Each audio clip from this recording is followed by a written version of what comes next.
सम्माननीय सभामुख महोदय, मलाई आज गहिरोसँग महसुस भयो।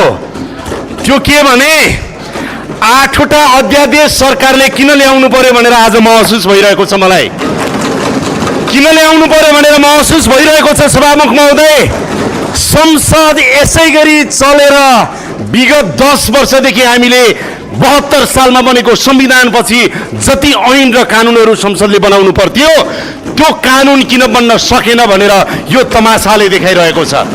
त्यसकारणले संसदीय तमासा जुन रूपमा हामीले देखाइरहेका छौं सधैँ सकारात्मक मात्रै हुँदैन। जनताका सवालमा कानुन निर्माण गर्ने सवालमा सत्ता पक्ष र प्रतिपक्ष विपक्षी दलहरू त्यही रूपमा जवाफदेही र जिम्मेवार बन्नुपर्छ भनेर म विपक्षी दलका मान्य सांसदहरूलाई हार्दिकतापूर्वक अनुरोध गर्न चाहन्छु। आज यहाँहरूलाई म स्मरण गराउन चाहन्छु, आधा शताब्दी भएछ पर्यटन सम्बन्धी ऐन नबनेको। 48 वर्ष भएछ।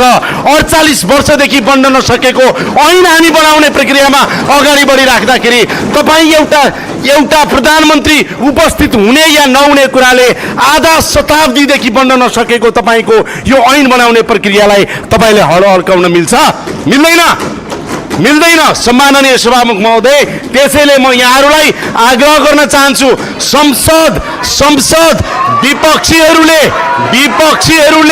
अवरोध गर्ने थलो त हो, तर संसद कानुन बनाउने थलो पनि हो।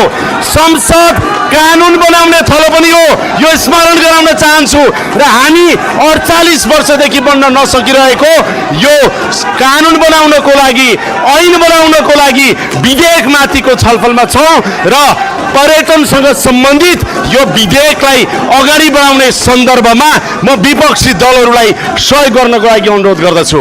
सम्माननीय सभामुख महोदय, म भन्न चाहन्छु, खास गरेर यो विधेयक अगाडि बढिराख्दाखेरि पर्यटनका प्रकार, गन्तव्य, त्यस्तै गरेर पर्वतारोहणका कुरा र त्यस्तै गरेर यहाँहरूलाई म आग्रह गर्न चाहन्छु, क्यासिनो सम्बन्धी कयौं कुराहरू छन्, यसलाई संसदमा मात्रै नभएर गम्भीर रूपमा समिति र उपसमिति मार्फत लगेर गहिरो अध्ययन गरियोस् भन्ने पनि म अनुरोध गर्न चाहन्छु।